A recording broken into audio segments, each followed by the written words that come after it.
يتصوفوا يا فخرنا في القادرية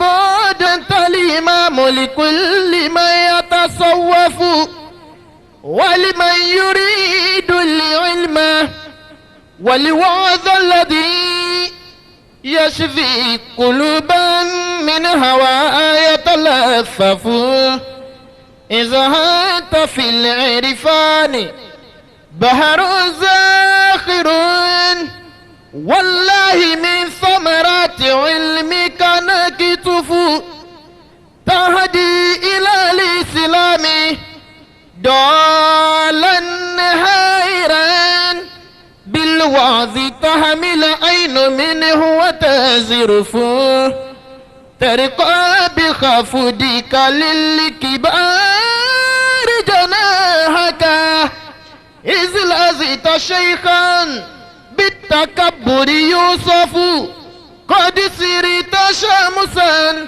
للورى تتطلع من نور شمسك نستضيء ونشرف حكيت في الإرشاد شيخي شاذلي لفظا ومعنى يا مربي بودف أقسمت بالرحمن صيتك شيء شرقا وغربا بالمواعظ تعرف أرثت مجدك من قدام منهم الشيخ أحمد الصلاة الأشرف يا طالب العليا كفى لك أسوة الشيخ إبراهيم أحمد بودف يا حي يا قيوم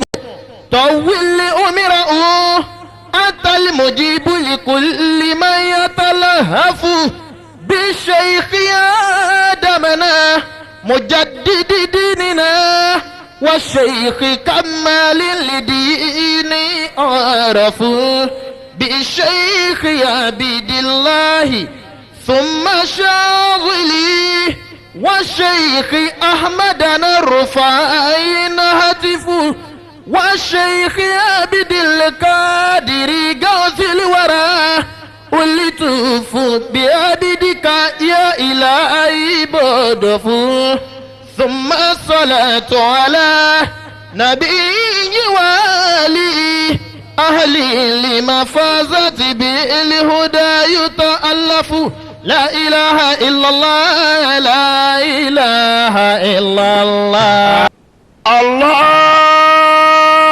أكبر الله أكبر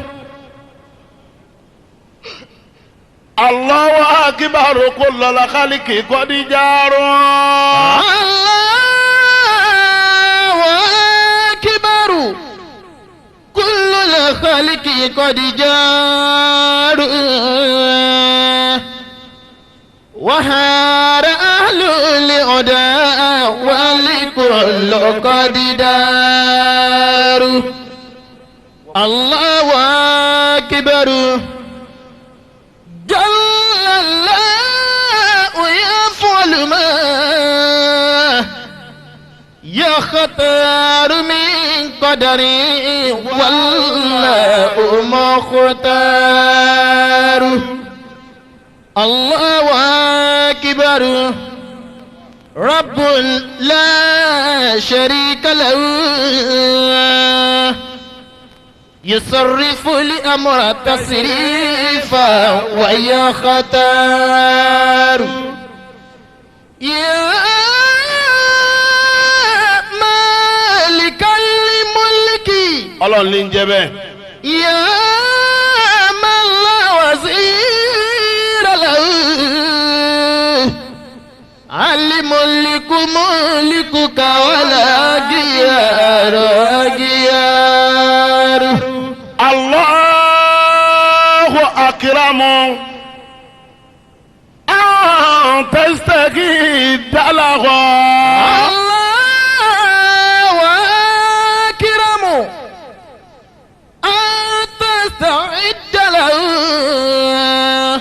لعدة لعدة أو تراجي دونه سببا إذا اصطفاك الأمر إذا اصطفاك الأمر أنبتتك يد العناية يد العناية أتت بالغلاربة يد العناية أتت بالغلاربة ألا إن أولياء الله أعوذ بالله من الشيطان الرجيم بسم الله الرحمن الرحيم ألا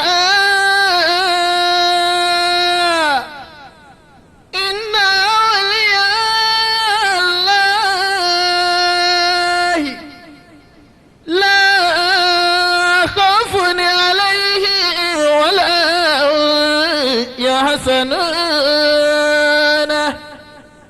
الذين آمنوا وكانوا يتقون لهم البشرى في الحياة الدنيا وفي الآخرة لا تبديل لكلمات الله ذلك هو الفوز العظيم ìkí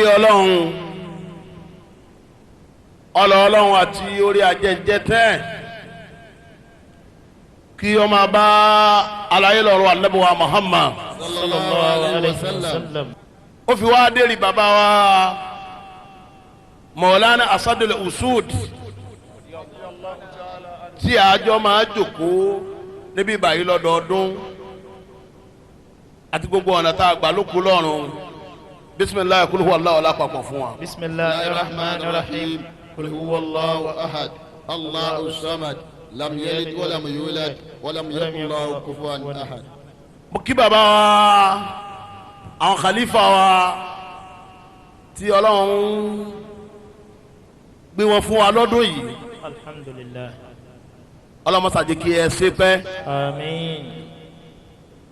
àkọ́kọ́ jáde yín lọ sí mòlúdì ní ọlọ́mọsẹ̀ lájà máa fún yín. àmín. mọ̀sẹ̀ láti máa fáwọn náà. àmín. gbogbo wa tá a wá ń tẹ̀lé yín tọkàntọkàn àlùbáríkà yín ọlọ́mọsàfin rẹ̀ kọ̀ọ̀kan wa. àmín. bisimilahi inna atena. bisimilahi rahman rahim inna a'tainaka al-kawthar fasalli lirabbika wanhar inna shani'aka huwal abtar. àfúrà tá a fẹ́ ṣe yìí. àmàdù àtàlásẹ lálẹ́ yìí. àwọn ńláńláńlá tí wọ́n ti lọ́nà kọ̀ọ̀dìríyà. gbogbo àwọn ńláńláńláńlá tí wọ́n ti lọ ojú ọ̀nà kàdìríyà. ọbẹ̀ rẹ̀ ṣe wù àgbà. ọbẹ̀ látàrí ṣé wù àgbà.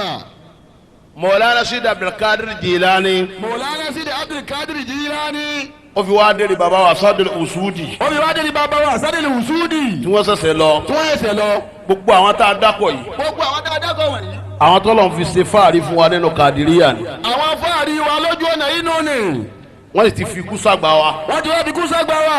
wọ́n jù wá lọ lọ́jọ́ erí. wọ́n jù wá lọ lọ́jọ́ orí wọ́n jù wá lọ nípò. wọ́n tún wá fi kú sàgbà wa. wọ́n tún wá fi kú sàgbà wa.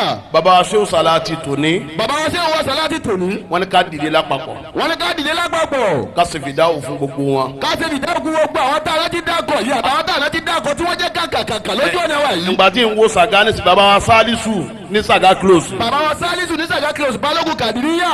ọlọ́mọba akẹ́ gbogbo wọn. wọ́n máa kẹ́ gbogbo wọn. La ilaha illallah. La ilaha illallah. La ilaha illallah. La ilaha illallah.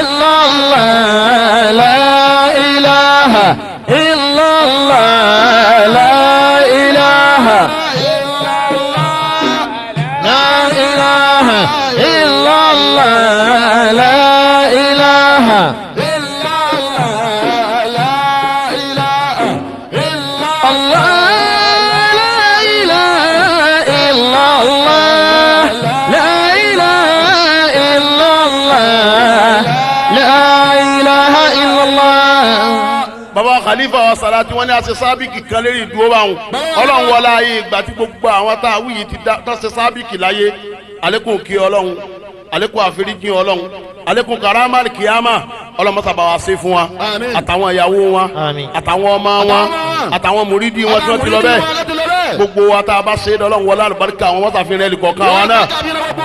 mo kí bàbá wa ọlọ́dún òní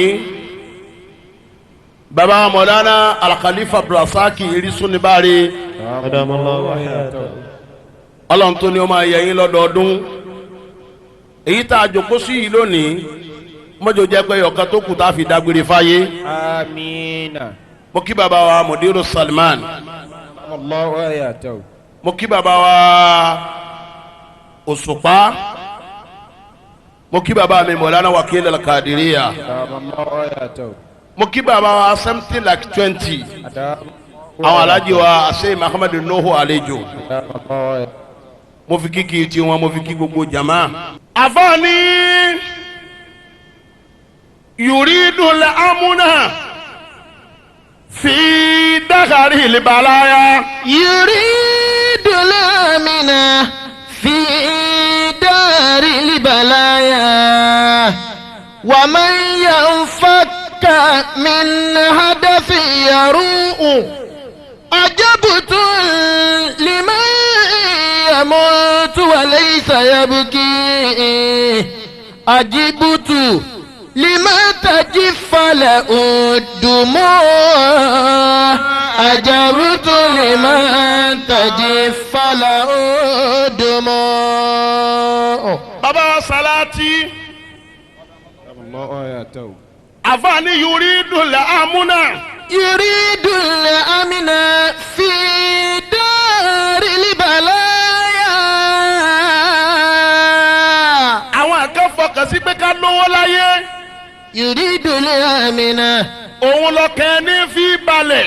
fi daril balaya. nígbà wọn rí owó tán ọkàn wọn ò padà balẹ̀ mọ́. yuridul amina fi daril balaya.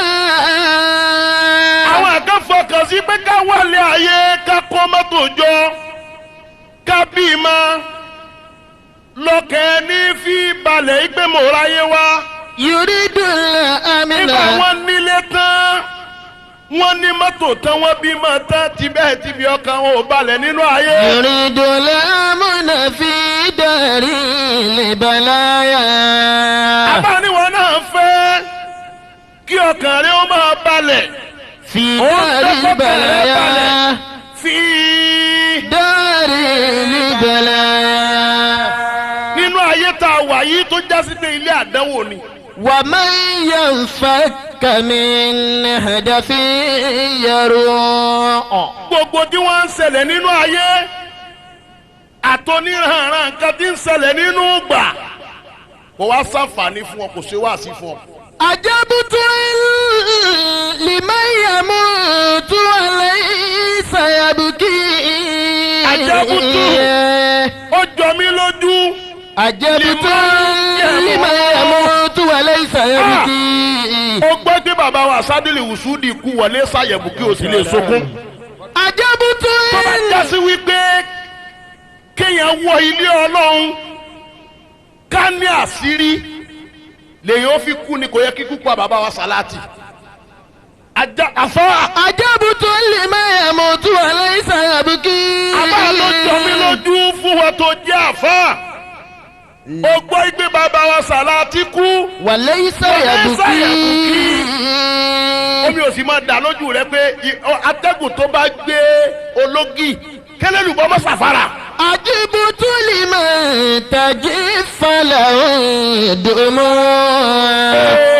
عجبت لمن تجف له دموع. àbálọ́wọ́ àjọ mi lójú lìmọ́tẹ̀ tí fọlọ́wọ́ دموع. fún wọn tójú rẹ gbẹ ẹni tó bá ní ojú yóò mọ̀ ike èèyàn ju èèyàn lọ.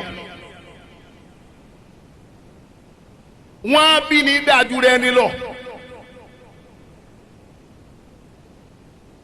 bọ́bá wa rí bẹ́ẹ̀ kò sí dúníyà. خذ الدنيا بأيسرها عليك. àfààní wọn tó ń wáyé. خذ الدنيا. mo fẹ́ wáyé mo fẹ́ rí ayé àfààní wáyé débi pé kò rántí pé òun pàdé ọlọ́mọ. خذ الدنيا. kí ni wọ́n àfàá wá débi tó ń bọ́kùnrin ẹgbẹ́ rẹ sàṣepọ̀ nítorí pé o fẹ́ lówó. àfa kí ni wọ́n àfàá wá débi tó sẹ́fà sínú kọ́ńbọ́ọ̀dù wọ́n wá ń wá aṣọ tí wọ́n fi gbé ọ wọ́n á sí kọ́ńbọ́ọ̀dù wọ́n á kan fáńbẹ́. خذ الدنيا. àmọ́ ní gbogbo ẹni tí ń wálé ayé òsì dúníyé. بأيسرها عليك. وبالأنيا. pẹ̀lú ọwọ́ tó yẹpẹrẹ pẹ̀lú ọwọ́ tó rọrùn má ló wà ní wàkúwà bó o bá wà ní wàkúwà ó padà já síbi tí ò tẹ́rùn. وملانها إذا قصدت إليك.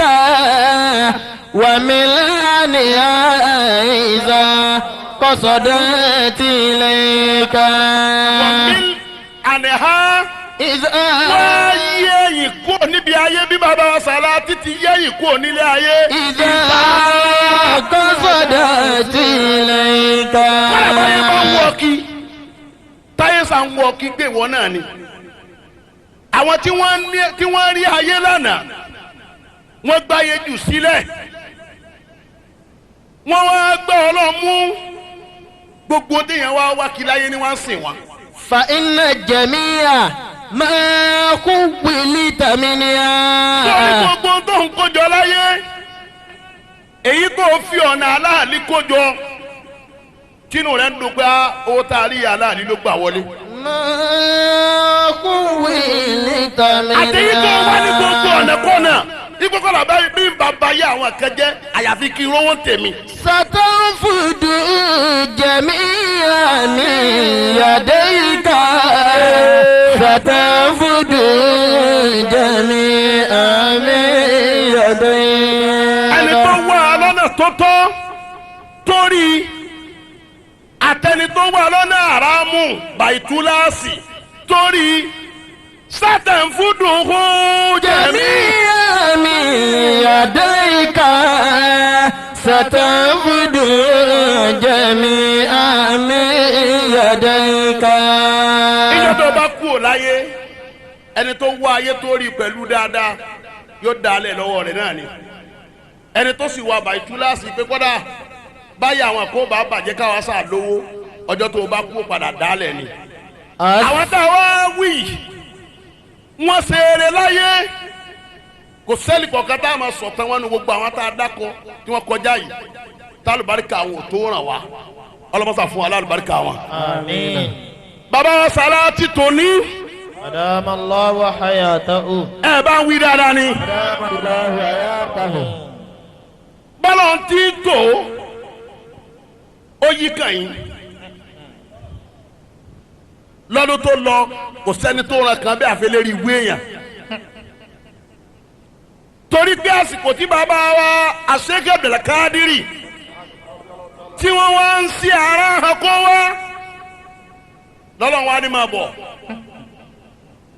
ǹjẹ́ bàbá wa rí bẹ́ẹ̀ a'udhu billahi minash shaitani rrajim. أعوذ بالله من الشيطان الرجيم. بسم الله الرحمن الرحيم. وكذلك يجتبيك ربك. ọlọ́run ní bẹ́ẹ̀ làwọn ọlọ́run la sún bàbá wa Sheikh Al-Khalifa Abdul-Lateef Sàlátì la gbé yín sérí àga àpọ́nlé tọ́lọ̀ ń gbé àwọn baba ńlá yín sí. وكذلك يجتبيك ربك ويعلمك من تأويل الأحاديث. àwọn ṣe pamọ́ nínú tọ́lọ́hún ò fi hàn yín tẹ́lẹ̀ àwọn ọlọ́run fi gbogbo ẹ̀ hàn yín. ويتم نعمته عليك.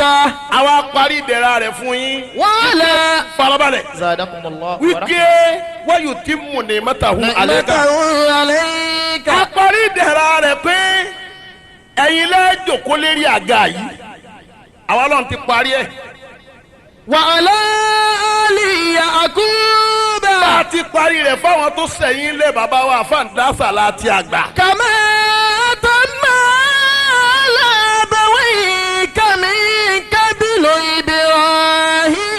إبراهيم. gbogbo ọmọ ọba ní ìwù wípé kó òun dérí ọba ọlọ́run ní kádàrá ẹni tí í dé bẹ́ẹ̀. àwọn ọlọ́run parí rẹ̀ fún yín bá a ti parí rẹ̀ fún bàbá tẹ tara rẹ̀ jáde Sheikh Ibrahim Sugaba. وإسحاق àti bàbá wa tàná Sheikh Abdulkadir Salati. إن ربك عليم حكيم. ọlọ́run bàbá tó ní mọ́ ọ̀pọ̀ ọ̀jọ̀gbọ́n ju gbogbo tí ń gbẹ lọ. وما أحد من ألسن الناس سالما. ọ̀rọ̀ tí mo wá fẹ́ bá bàbá wa Salati tòní sọ nítorí pé ìgbà mẹ́ta lèèyàn lò láyé bẹ́ẹ̀yàn bá ń bẹ lọ́mọ eke yóò lẹ́ni tí ń bá a wí bó bá wá kú ó yóò wá kú àwọn ẹgbẹ́ rẹ̀ ọ̀rẹ́ mi má ṣe báyìí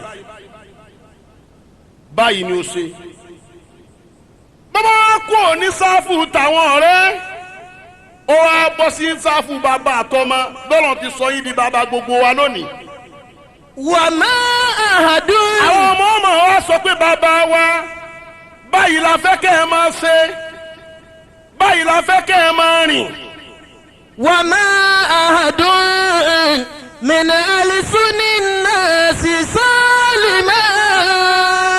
àbá ní gbogbo tí ń bẹ láyé kò sẹ́ni tó lè là nínú ahọ́n ọmọ ànábì ádámà. ولو أنه ذاك النبي المطهر. ẹni tá a torí rẹ̀ jókòó lónìí. àwọn èèyàn ti sùn wọlé yorùbá ànábì ma. ẹlòmíín sùn débi pé wọ́n ti gbé lábẹ́ igi títí ń jẹ̀fọ́. bó o bá fẹ́ kí wọ́n gbé ọ lọ bí tó o fẹ́ ọ bá yorùbá ànábì Muhammad ká gbọ́ dáadáa. وما أحد من ألسن الناس ظالما.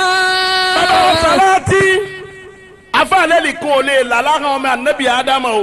ولو أنه ذاك النبي المطهر.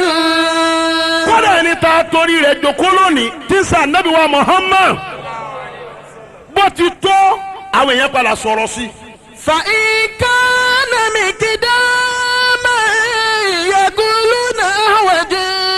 àbá ní bàbá wa Salati wa tòní wàyí kúńtà mìkìdámà. كان مقداما bẹ́ẹ̀ bá máa bẹ́rìn tẹ̀ máa rìn yàrá-yàrá. يقولون أحوجا. tẹ́ ẹ bá ń fẹ́ràn kẹ́ ẹ máa rìn tẹ́ ẹ múra rìn báyìí gàgàgàgàgà. يقولون أحوجا. ẹ má retí pé gbogbo ẹni tí ń bẹ lẹ́yìn yín ni ó tẹ́ lọ́rùn bẹ́ẹ̀ tí ń sáré rìn. etí wọ́n máa sọ fún yín náà ní kó dé tí ó máa bẹ́ rìn nù. وإن كان من فضالا يقولون مبصرون. bẹ́ẹ̀ bá yìí tún fẹ́ràn kẹ́ ẹ máa yìn rìn kẹ́ ẹ máa gbẹ́sẹ̀ lọ́kọ̀ọ̀kan pẹ̀lẹ́pẹ̀lẹ́ bí gbà tí yóò lù mọ́ yín lẹ́sẹ̀. àtúrẹ́ ni tí ó máa sọ pé ó tún dé tí ó máa sọ lánàá. وإن كان سكيتا يقولون بكما. bẹ́ẹ̀ bá sì lè dákẹ́ jẹ́ẹ́jẹ́ يقولون táwọn tó bí yín bí wọ́n ti dákẹ́ yẹ kó. بكما. alẹ́ ni tí ó máa sọ pé ayáyá ni kò tẹ̀lé sọ̀rọ̀.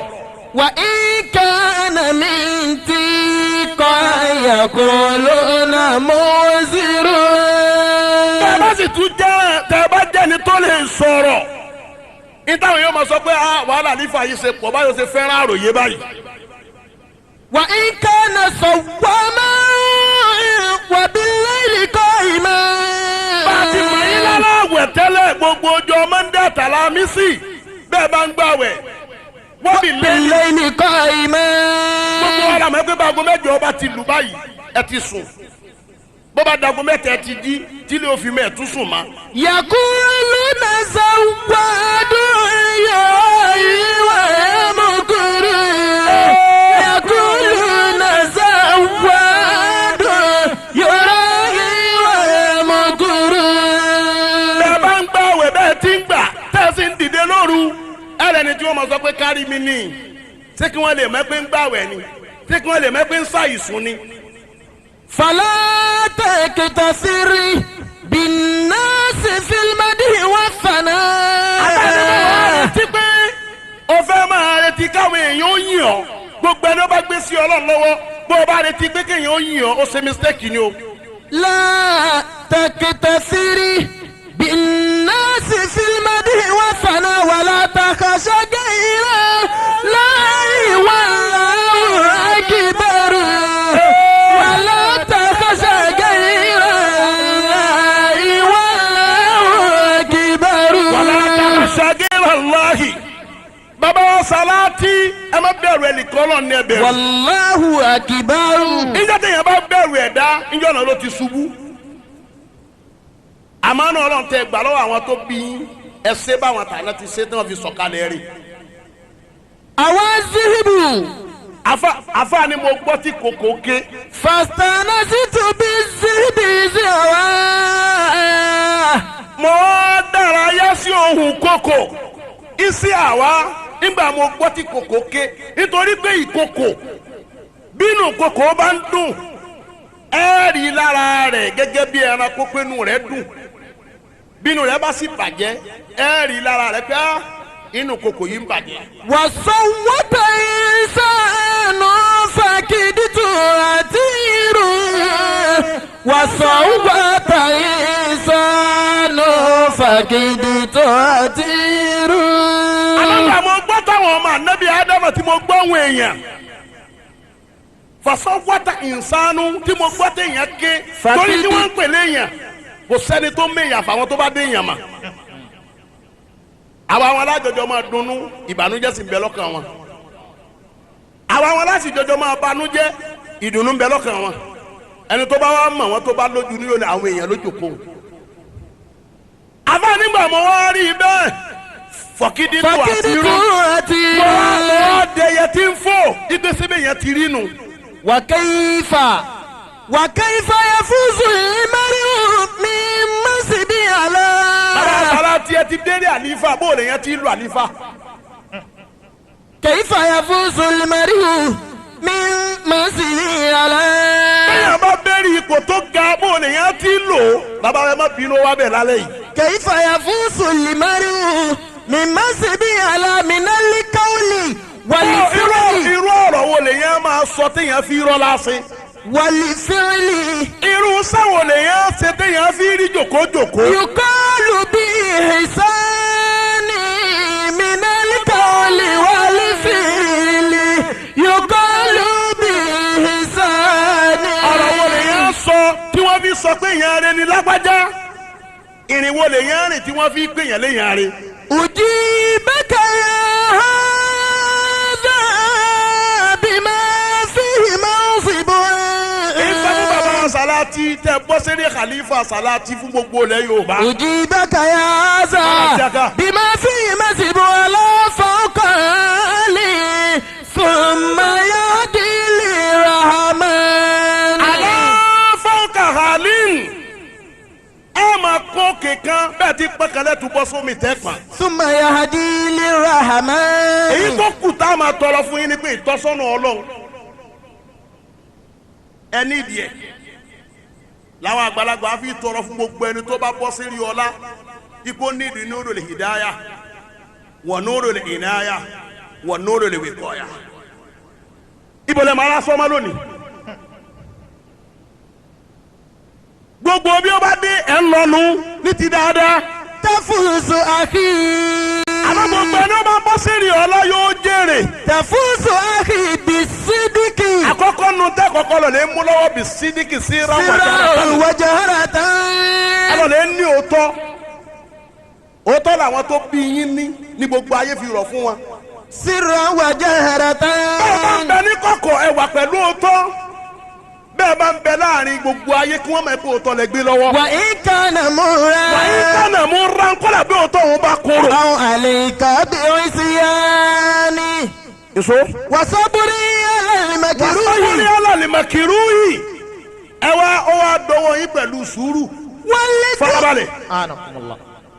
gbogbo yẹn mọ̀ yín kó ní sùúrù ní àmọ́ kò tí ì tó. bàbá wa ọba Sulukọ̀rínẹ́nì tó bí bàbá wa ọba tòní wọ́n fi ẹnìkan jẹ oyè nílọrin. ó wá débi oṣù kan ó ní gbogbo àwọn ará àdúgbò jọ wọn gbádùn àwọn ará àdúgbò àwọn wàhálà wọn pọ̀ òun bínú kankan. bàbá wa ọba Sùúrù ní ṣe sùúrù Ọlọ́run ti ṣe sùúrù títí wọ́n wá sún ọkàn gírí. ọba Sùúrù ní sẹ́ wọ́n ti sún ọkàn gírí tán bó o bá tún wá kàn gírí máa pẹ́ gírí. وصبر على bàbá sálá ti المكروه tòní wàsábórí alàlìmọ̀kìrú yìí. والجهد ẹ̀rín tọkàn yín kọ́ lọ́dọ̀ ẹbí ẹ̀rín tọkàn yín kọ́ lọ́dọ̀ ara ẹ̀rín tọkàn yín kọ́ lọ́dọ̀ àwọn ọmọ yín náà tá à ń bá yín sọ̀rọ̀ yìí. وصبر على المكروه lọ́dọ̀ ẹ̀rín tọkàn yín kọ́ lọ́dọ̀ ẹlòmíì tí ò tó bá tẹ̀sí àwọn bàbá yín. وصبر على المكروه ẹ̀rín tọkàn yín kọ́ lọ́dọ̀ ẹlòmíì tóun náà ń jẹ́ khalifa bí ẹgbẹ́ yín. وصبر على المكروه والجهد والتقى juhudi iṣẹ́ wa dọ̀wọ́ yín gbogbo bí táwọn tàná bá ṣẹ́ dé ọlọ́run ó bá yín gbé ju bẹ́ẹ̀ lọ. wọ́n tún kọ́ ìbẹ̀rù ọlọ́run tọ́lọ̀ fún yín lánàá ọlọ́run ò ní gbà kú lára yín. وإرشاد خلقه ثم عفو عن الجاني àtàmójúkú o téèyàn fi mójú pé sí lágbájá ló sẹ̀mí ṣebí mi náà ṣe ọlọ́run bí n bá ní ìní tán ṣebí mi náà padà tánjọ́ kan. وفي كل يوم wa fi kulli yawmin. يدوم ọmọ تودعا ní tẹríba ni yín àtẹni ó tó yín àtẹni tí ò tó yín lẹ ń tẹríba fún ó tún wá kù tẹríba torí pé ayé ó máa wò yín pé sẹ́ẹ̀jọ àwọn tàná ni ọlọ́run mọ̀ iye àwọn míì tí yóò ṣe pé tí ìbá yẹ pé sùúrù táwọn tàná àti tẹríba tí wọ́n ṣe tí wọ́n fi pọ́n wọn lé wọn ò lẹ́tọ̀ọ́ sápẹ́lẹ́ rárá. وفي كل يوم أن يدوم تودعا لمن هو أعلى منه من كل إخوان من هو أعلى منه من كل gbogbo ẹ̀rọ إخوان gan tẹ̀yìn náà máa gbó gan ẹ fi tẹríba fi bá wọn lò wọ̀kìnà tàwa dùn àkúlí kan. وكنا تودع خلقا لا تسايل الليالي كالليالي ولو ألبسنك التاج ọba tó fún àwọn tàná ṣe ó fún bàbá àgbà Allahu Akbar àṣẹ Ahmed Rifai Salati ó bá wọn ṣe wọ́n sì sọ̀kalẹ̀ rẹ̀ bàbá wa tọ́lọ̀ ní ẹ̀ tara wọn jáde bàbá Mọ̀lánà Al-Khalifatul Awwal Sheikh Ibrahim Zugaba radiyallahu ta'ala anhu. ọlọ́nba wọn ṣe bàbá wa tí wọ́n ṣẹ̀ṣẹ̀ lọ Allahu Akbar Mọ̀lánà Asadul Usud wọ́n tù ú ọlọ́nba wọn tù ú wọ́n sọ̀kalẹ̀ rẹ̀ ọlọ́mọṣàdẹ́yìn náà pẹ́ fún wa. Àmín. ìrẹ́ ni tó bá ń sámínà dáadáa Àmín. wọ́n sì jẹ́ kẹ́yìn náà ó sọ̀kalẹ̀ rẹ̀ báwọn tàná ti sọ̀kalẹ̀ rẹ̀. kí wàá ní wàhálà tó kóra rẹ sí nísìn sórí pé gbogbo ilé Sàlátì ló pín yàyín lónìí gbogbo alápín àtẹ̀gbọ́n àtàbúrò kọ́lẹ̀ ní tá a fọkàn sí àlẹ́ àṣeyàrí àwọn náà ń bẹ pẹ̀lú wa báyìí. ìzàlìkálíbù kí ni wàhálà tó kóra rẹ sí ilé bàbá rẹ tẹ́ pé yàrá méjì náà ló jogún bẹ́ẹ̀ ṣebí jáde bàbá rẹ kú ṣebí wọ́n fa wàhálà lérí yàrá méjì kí wàhálà tó kóra rẹ sí àwọn báwọn Sàlátì ó ti ṣera wọn àwọn òṣèré wa bá kan o àwọn náà lájò kó tira wa yìí lónìí. ìzàlìkálíbù láyò síkà ìdáná báyìí sàlátì ẹ má fẹ́ nìkan lẹ́sìn ẹ má dẹ́ nìkan lóhùn ìsálikálíbù nítorí pé ajá لا يؤذيك gbígbó tájá bá ń gbó tí ò bá kó nira bọ́. انتنبهي فذره إلى يوم القيامة ينبه Bàtàríwì ìlà yóò mi kìyàmá ti yẹ̀mbáwù ẹ̀fà jálẹ̀ kó máa gbó ìran bàbá rẹ̀ ní igbó. Ọlọ́run ní dalẹ̀ sàlátì rú.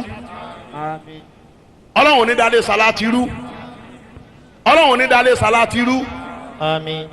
Ma a salamati ya khalifa al-murta'ila.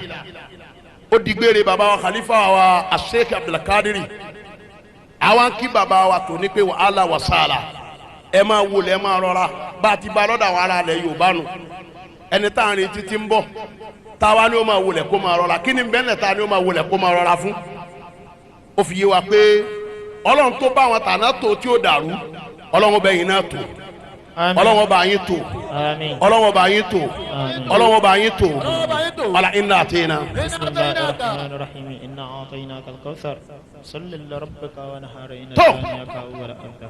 Ara ẹlẹ́ẹ̀kejì tá a fi parí wáàsí gbogbo wa mùrídí tó bá fẹ́ dúró pẹ̀lú séwù rẹ̀ dúró dáadáa kul inna salati.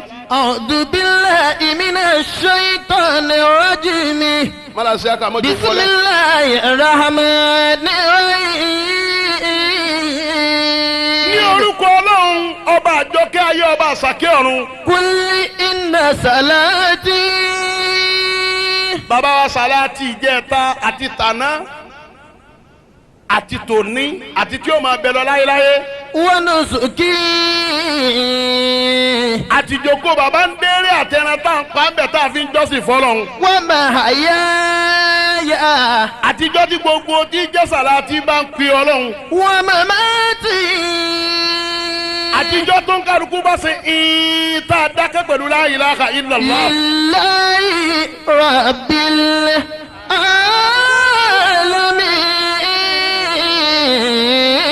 العالمين ألم ترى أن الله ألم ترى أن الله سخر لكم ما في الأرض والفلك تجري في البحر بأمره ويمسك السماء أن تقع على الأرض إلا بإذنه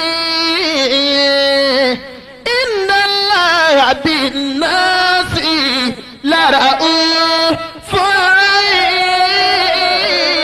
رحيم. ní ṣókí Ọlọ́run lèmi Ọlọ́run èmi ní máa ṣe gbogbo nǹkan ọ̀rọ̀ fáwọn ẹni àwọn Ọlọ́run gbogbo tí ń bẹ lérí iyẹ̀pẹ̀ yìí kò séyìí táwọn Ọlọ́run ò sẹ́rọ̀ fáwọn ẹni àwa. والفلك سوما. تجري في البحر بأمره ويمسك السماء أن تقع على الأرض إلا بإذنه إن الله بالناس لرؤوف رحيم. إثبات في استخدامه لأسده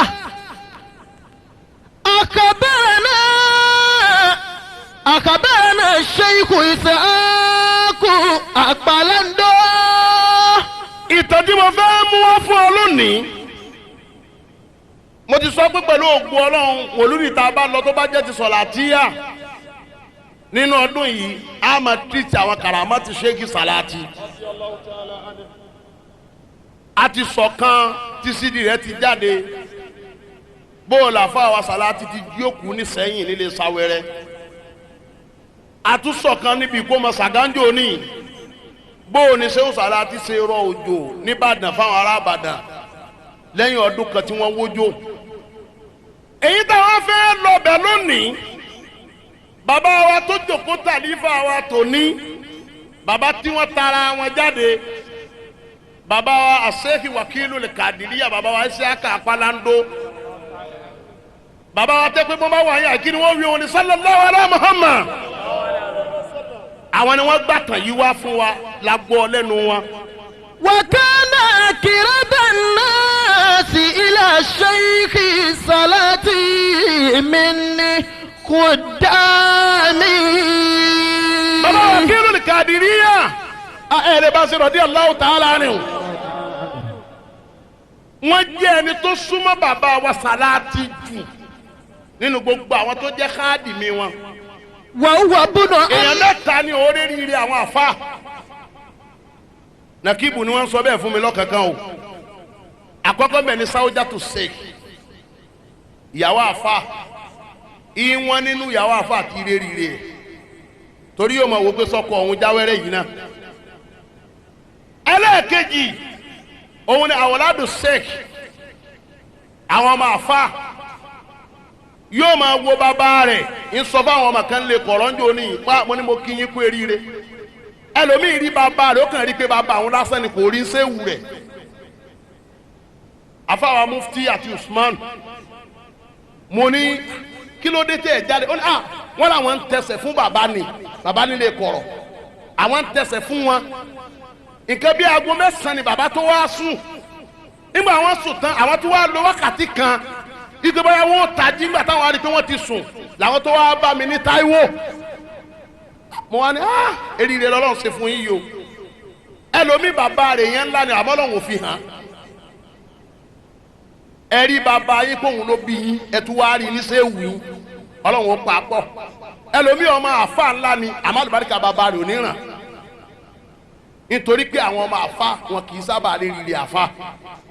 ẹlẹ́ẹ̀kẹta òun ni Khadimu Sheikh àwọn tí wọ́n máa tẹ̀lé àwọn àfa wọn torí yóò ti rí àfa tán yàrá àfa kínni kí ló jẹ́ wọn ọ̀rọ̀ rẹ̀ ó sì máa bàjẹ́.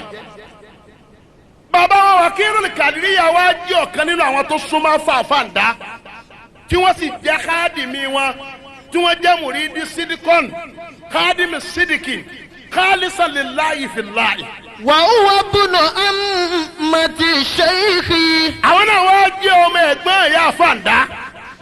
قال إن الشيخ أرسله إلى بلاد اللاغوس لقضاء حاجته.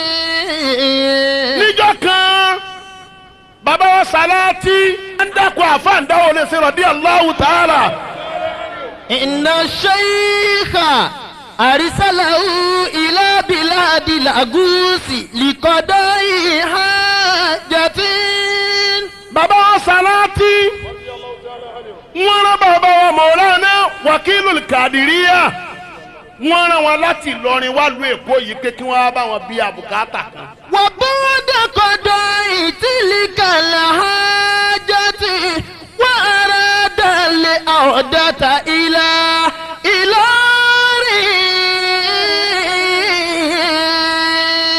nígbà tí bàbá wa Wakilul Qadiriyya jíṣẹ́ Ṣéhù Sàláàtì tán bàbá wa lókè odò yìí nìkan ní radiyallahu ta'ala anhu sórí gbogbo èyí ìgbà tí n bá ń dákọ̀ àfáàndá Sàláàtì bàbá wa chairman ìwọ tọ́lọ́wọ̀n ọba jó oṣù tó bá ní radiyallahu ta'ala anhu látò ní ọ̀rọ̀ rẹ̀ ò tún dàrú mọ́. وبعد قضاء تلك ìgbà bàbá wa الحاجة Wakilul Qadiriyya wọ́n jíṣẹ́ àfa àwọn tán وأراد العودة إلى إلورين wọ́n wá gbéra wọ́n padà lọ lọ́rin. أرسله بعض المريدين بالهدايا الجسيمة ليقدمها للشيخ. nígbà tí wọ́n kú Èkó yìí gbogbo àwọn mùrídí gidi tí wọ́n gbà fún Ṣéhù Sàláàtì ẹ̀rí wọ́n tó wí ọ̀rọ̀ rẹ̀ ò ní dàrú bó o bá tún dóhùn rẹ̀ ó lókè dáadáa ọ̀rọ̀ rẹ̀ ò ní bàjẹ́ bó bá wá kíbò sí wí dáadáa ìwọ náà borí gbogbo ọ̀tá rẹ̀ ònkàlùkù wa mú nǹkan lọ́tún aṣọ yìí ni gbàngbé fún Ṣéhù ago yìí ni gbàngbé fún Ṣéhù àpòrẹsì yìí ni gbàngbé fún Ṣéhù àwọn Qadiriyya ẹja fi kọ́ra. أرسله بعض المريدين بالهدايا الجسيمة ليقدمها للشيخ. gbogbo àwọn mùrídí tòótọ́ tí wọ́n ń bẹ nílùú Èkó tí wọ́n ti rí Ṣéhù Sàláàtì pẹ́ wípé wọ́n bẹ lọ́rin ònkàlùkù wa ń gbé nǹkan rán bàbá wa Wàkílù. وكان من عادات الشيخ بالليل. bàbá wa Wakilul Qadiriyya nínú tá a mọ̀ wọ́n mọ̀ aago kan ni wọ́n kú lẹ́kọ̀ọ́ tí wọ́n máa lọ lọ́rin. ولما ìrìn òru lọ́lọ́run fún wọn bí àwọn ọmọ Ísírẹ́lì. níjọ́ kan mo pàdé wọn yìí ń bọ̀ látọ̀nà Àpápá ní nǹkan bí aago 11 wàláì èmi kan ń bá eré lọ lọ́nà yànnà sọ̀rọ̀ ni mo kàn rà fún àwọn tó wé láàánú ni ìwọ bí gíláàsì ló bá di bàbá Wàkílù báwòrì fásitì wá sẹ́mi àárínkàlà ń bọ̀ lẹ́ ń lọ lóru yìí wọ́n làwọn fẹ́ lu Ẹdẹ ni láago 10 mo ní Ẹdẹ wọ́n ní ọkọ̀ ya ń wọ̀ sórí gbogbo àwọn tí a máa lọ mòlúdì wọn ìrírí tí wọ́n rí wa ni wọ́n fi ń wá tiwa náà lọ́rin àdéhùn táwọn gbà lọ́wọ́ àfa àwọn nu iṣẹ́ kù fún yín bàbá wa àlífà tẹ́sẹ̀ ọlọ́mọsàbà wa kún yín lápá mọ́ fà wa náà disapọ́ǹtì yín kọ́lọ̀ ń fà wa náà láyè ká máa rí bí tẹ̀lé yín ẹ tọ́ gbogbo ilẹ̀ Yorùbá yìí o yóò sì gba títọ́ ẹ sì tọ́ pẹ́. وكان من آدم. bàbá Wakilul Qadiriyya wọn a máa rìnrìn lálẹ́. ولما وصل إلى رمال القافلة التي ارتحل بها. bàbá Wakilul Qadiriyya dé lọrin pẹ̀lú àwọn tí wọ́n jọjọ wọkọ̀. نزل بحارة أجاكا واتخذ سبيله إلى أعلى Wakilul Qadiriyya ó sọ̀kalẹ̀ ní ẹ bá ń wí dáadáa wàláhì ìwọ tó o bá ń wérí rẹ bá ṣe radiyallahu ta'ala anhu dáadáa. bàbá Wakilul Qadiriyya wọ́n sọ̀kalẹ̀ ládùúgbò tí wọ́n ń pè lágàkà.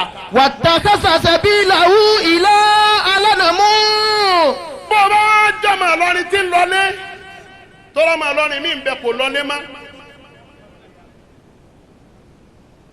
bá ń lọlé bó o bá ti dágàkà ẹgbẹ́ kan bẹ ọ̀nà kan bẹ lágàkà o bẹ́ẹ̀ bá tọ̀ dáadáa ó lọ lè já sí Alánàmú. يمشي وحده في ليل داج مليء الخوف nígbà bàbá Wakilul Qadiriyya sọ̀kalẹ̀ ládùúgbò tí wọ́n ń pè ẹ̀ bá ń wí dáadáa ládùúgbò tí wọ́n ń pè lágàkà. يمشي وحده bàbá Wakilul Qadiriyya àwọn nìkan ni wọ́n ń dà lọ. في ليل òru ti mú داج ó ti bolẹ̀.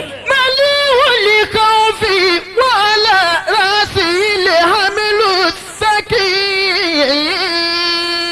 bàbá Wakilul Qadiriyya wọ́n lọ láwọn nìkan Allahu Akbar eléri ibú wọ́n máa kéwú àfa ẹlòmí ọ̀ràn ló ń jẹ yóò tún wá pọ̀ màkà pé tẹ̀lé mi ká lọ lè bá ń gbábọ̀ oúnjẹ yìí lọ́wọ́ ṣé ìwúrẹ́ ràn ló ń jẹ ìwọ náà tún wá ń wọ́ọ̀dì ilé òun wàá gbọ́ ó tọ̀hún ní wàá ru oúnjẹ tí wọ́n bá fẹ́ délé yóò wàá gbà lọ́wọ́ rẹ̀ ó ní adabule muridi ma àṣẹ yìí. bàbá Wakilul Qadiriyya bí wọ́n ti tó pẹ̀lú bọ́lọ̀ ti ṣe wọ́n ru ẹrù tá a fà ń dání kí wọ́n lọ lè gbà wá lẹ́kọ̀ọ́ wọ́n rù lérí ni. ولما وصل وجهة أفق. ìgbà wọn wá ń lọ tí wọ́n kó Alánàmú tán tí wọ́n ń wọ kankan lé Afúkú lọ kankan báyìí. خرجت إليه كلاب كثيرة. bàbá Wakilu wa mọ bí táwọn ajá náà ti jáde. كثيرة. níwájú wọn ajá ni tí ń gbó wọn lẹ́yìn wọn ajá ni tí ń gbó wọn lọ́tún bàbá Wakilul Qadiriyya ajá ni ń gbó wọn lẹ́gbẹ̀ẹ́ àlàáfíà wọn ajá ni ń gbó wọn. وأرادت الدنو منه. àwọn ajá yìí wọ́n ń bẹ̀rẹ̀ sí súnmọ́ bàbá Wakilu bí ìgbà tí wọ́n fẹ́ bù wọ́n jẹ. وهو في خوف شديد. bí bàbá Wakilu sì tó ẹ̀rù bà wọ́n náà pé irú ajá wo ni. فبدأ الشيخ إسحاق يذكر الله. lẹ́ẹ̀kan náà bàbá Wakilul Qadiriyya wọn ò rí nǹkan kan mọ́ wọ́n bá bẹ̀rẹ̀ sí í dákú Ọlọ́run. Allah, Allah, Allah, Allah.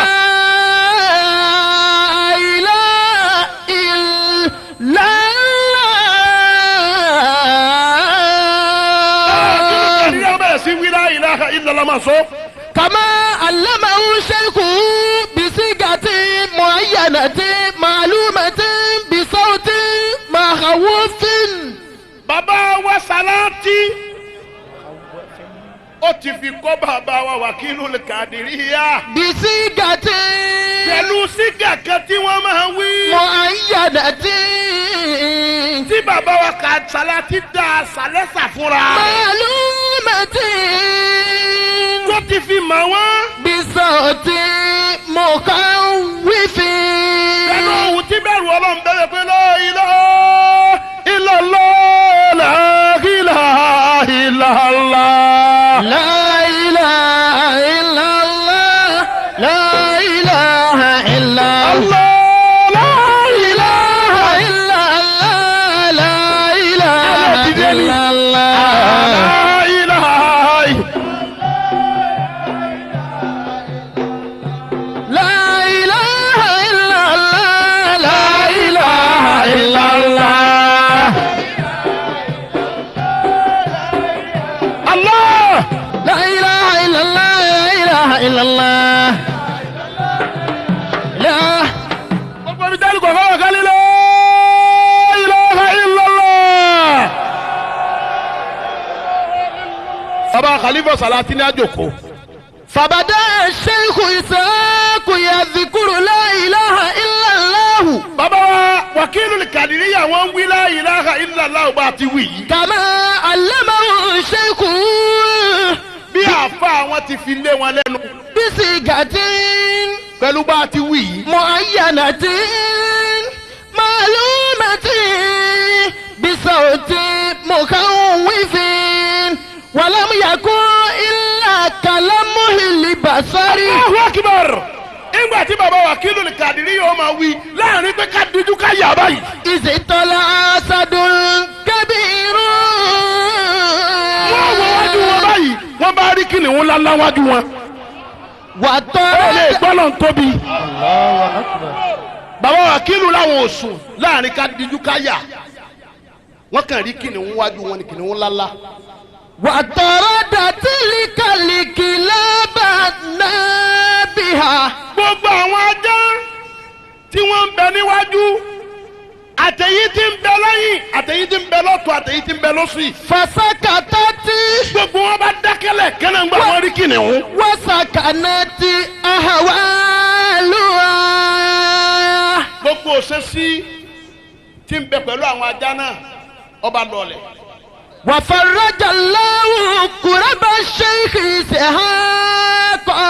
ìbànújẹ́ tí ń bẹ lẹ́kàn àwọn ẹgbẹ́ á báwọn ajá yìí bá fẹ́ bú àwọn jẹ sáwọn ó ju ẹrù táwọn alọ̀lẹ́ gbà fún àfa àwọn lulẹ̀ ni. ọlọ́run bá gbé ìbànújẹ́ náà kúrò lọ́kàn bàbá wa Wakilul Qadiriyya. ومن من خوفه لطلوع هذا الأسد. nígbà tí ẹrù ti ń bà wọ́n hùn ọlọ́run wa fi wọ́n lọ́kàn balẹ̀ torí gbà wọ́n ti rí kìnìún kìnìún ò ṣẹgbẹ́ ajá o. kìnìún kì í ṣẹgbẹ́ ajá. ẹ bẹ ẹlẹ́dì kan bá àdájọ́ ní tọ́lọ̀ lè ṣe kinní kan mọ́ra wọn ló bá ní ká fi òun pẹ̀lú kìnìún lẹ̀ bó ti ní já báyìí kìnìún sì já méjì. وأمن من خوفه لطلوع هذا الأسد ولم يزل الحسد يرافقه حتى وصل إلى بيت شيخه. kìnìún tó wá yọ sí bàbá Wakilul Qadiriyya yìí kò padà lẹ́yìn wọn ìwọ̀n ń tẹ̀lé wọn báyìí. حتى وصل إلى بيت شيخه. tí bàbá Wakilu fi lọ lè sọ̀kalẹ̀ sọ́dọ̀ bàbá wa Salati wọ́n fi délé àfa àwọn àǹdá Salati báyìí. ولم يزل ذاكرا حتى استيقظ الشيخ من النوم.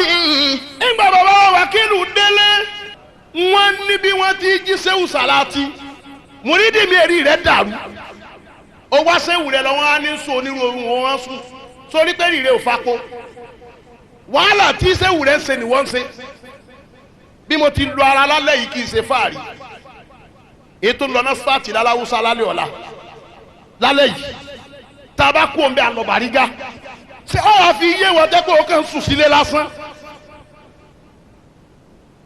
ọ wá wá mi wá wá ní kò ṣe sùúrù wá ní àsúná láwùn náà ti bẹ̀rẹ̀ ọlá ọlọ́run níjó ọlọ́lá ṣe tó fi kú. ó bẹ̀rẹ̀ oríire. ولم يزل ذاكرا حتى استيقظ الشيخ bàbá wa kí ló lè Kàdìríyà ó rí i pé bàbá wa Sàlátì ti sùn ó wá ní tí wọ́n fi jí wọn kò sí oorun tí sọ́wọ́ Sàlátì lè fi sùn tí wọ́n bá sùn tí bàbá wa kí ló bá ti dé pé la ilaha illallah la ilaha illallah la ilaha illallah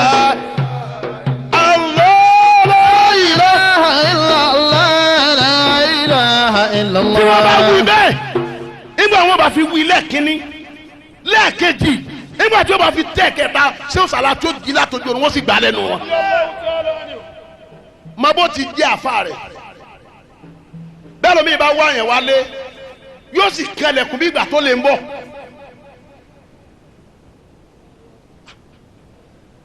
bó o bá ń kan bẹ̀ tẹ́lẹ̀ má kàn má o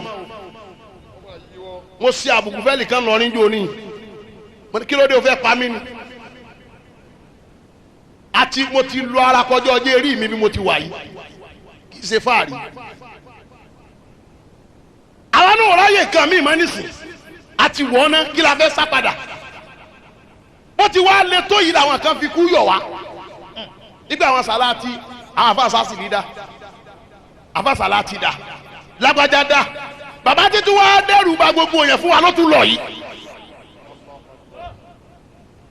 torí bàbá bá wọn lòdì àwa náà ní ọfà confidence nígbà bẹ́ẹ̀ yẹn bá lóun ní wèrè yóò ṣe àgbákò tí ò ní bọ́m̀bẹ́ àṣírí ló lò ní àbí kí ló gbójúlé rírì ni ò tó wò lọ́tọ̀ àbí mímáyà.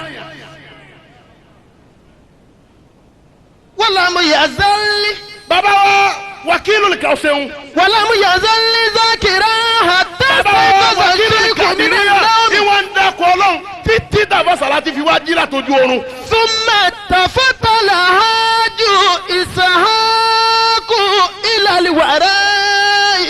nígbà tí àbá Sàlátì torí pé sẹ́wọ̀n Sàlátì ti jí bàbá Wákìlù Kàdìríyà yóò wẹ̀yìn báyìí. ولم ير ذلك الأسد. wọn ò bá rí kìnìún mọ́. فأذن kìnìún tó tẹ̀lé wọn láti ilé afúkú tó fi wá dé ilé ọ̀gá níjà lálánàmú tó fi wá kó lálánàmú tó bọ́lé afúkú tó fi bọ́lé Sàlátì láàrin pé wọ́n mọ́ ní pé àfa Sàlátì jí báyìí tí wọ́n wo wájú tí wọ́n wẹ̀yìn báyìí wọn ò rí kìnìún mọ́. فأذن له الشيخ صلاتي بالدخول. àwọn Sàlátì ní mọ́lá Isiaka lẹ́nu wọn lọ́hùn ni tó wí bẹ́ẹ̀ o torí bàbá bá wà láyé ni wọ́n ní pọ́ńtà kan tí wọ́n máa ṣe sí mi báyìí wọ́n wà sí báyìí yóò bá yà mí nù. فأذن له nígbà tí sọ̀rọ̀ kan tó lágbára wà kí ló wà sí àyè ọkọ̀ yà ń bọ̀ wọ́n sáyìn wọn nù wọ́n ń bú ìyá yẹn nù ìyá rẹ̀ nù. فأذن له الشيخ صلاتي بالدخول. abọ́dọ̀lá tí ní mọ́lá Isiaka wọlé. ولما أصبح في اليوم التالي. ìgbà wọn wá sùn padà táàrọ̀ ọjọ́ kejì ń má wòlíì ju wòlíì lọ ọlọ́mọ́sà fún mi láti bẹ́ẹ̀ ká àfa Sàlátì bó o bá sàmì mo sàmì tiẹ̀ pọ̀ mọ́ tèmi ìdákan ti ń gba kọ̀rọ̀ ló kọ àfa ń dání àbá àfa kan ti ń lu ẹdẹ àbí wòlíì kan tí yóò kọ́kọ́ fi àfọ̀tẹ́ sẹ́nu wòlíì tí ń rán wòlíì ẹgbẹ́ rẹ̀ ń sẹ́ wòlíì tí sọ yẹn di wòlíì nígbà lẹ wa máa ń jọ kejì. أخبر الشيخ صلاتي تلميذه إسحاق. bí bàbá Wákìlù mọ́ ti parí kùbùrà tó parí wàsífà láàárọ̀ tán Ṣéhù Sàlátì wá ní mọ́lá Isiaka lálẹ́ àná agaka ló ti sọ̀kalẹ̀ ọwọ́ àgbà ọ̀nà lé alánàmú bọ́ sílé afúkú àmọ́ ńgbà tó ń bọ̀ àwọn ajá kan wọ́n tó ń wájú wọ́n pọ̀ ń wájú wọ́n pọ̀ lẹ́yìn wọ́n gbá tì ọ́. فتعجب الشيخ إسحاق. bàbá wa ṣe Isiaka kọ́láńdó wọ́n wá ń sàdísé mọ́ pé ara wa sọ fún wọn ipe ajá gbá tẹ̀lé mi ọ̀nà báyìí mo gbà. ثم سأل الشيخ صلاتي bàbá wákìlù pé bóò ni kìnìún tó tẹ̀lé ọ. فأجابه الشيخ قائلا bàbá wa Sàlátì wọ́n sọ fún un pé. هذا من نعم الله تعالى. sọ́ọ́rí kìnìún tó fi ọdẹ léwu nínú kìnìún tó lọ fi sèmi Sàlátì lọ́rẹ́ ni. هذا من نعم الله تعالى علينا علينا. tọ́lọ̀ ń kó tiẹ̀ mi Sàlátì tẹ̀mí ń lò bó ti wù mí nígbà mo rí i pé àwọn ajá kan fẹ́ máa dẹ́rù bọ̀ ni mo sọ fún kìnìún tí ń bẹ lẹ́nu ọ̀nà lé mi pé kó lọ lè mú ọ wálé. وأوصاه ألا يفشي هذا السر لأحد. bàbá wa Sàlátì wọ́n wá sọ fún bàbá wákìlù pé sórí ọ̀rọ̀ tẹ́mi pẹ̀lú rẹ jọ sọ yìí o gbọ́dọ̀ sọ fẹ́ dẹ Ọlọ́run kan o. ما دام الشيخ هيا. lọ́pọ̀ ìgbà tí èmi Ahmadu ọmọ Abubakar bá ń bẹ láyé má sọ fẹ́ nìkankan. اللهم Ọlọ́run اللهم bọ́ọ̀ bá tẹ́wọ́ mọ bọ́ọ̀ tẹ́tì yẹ o.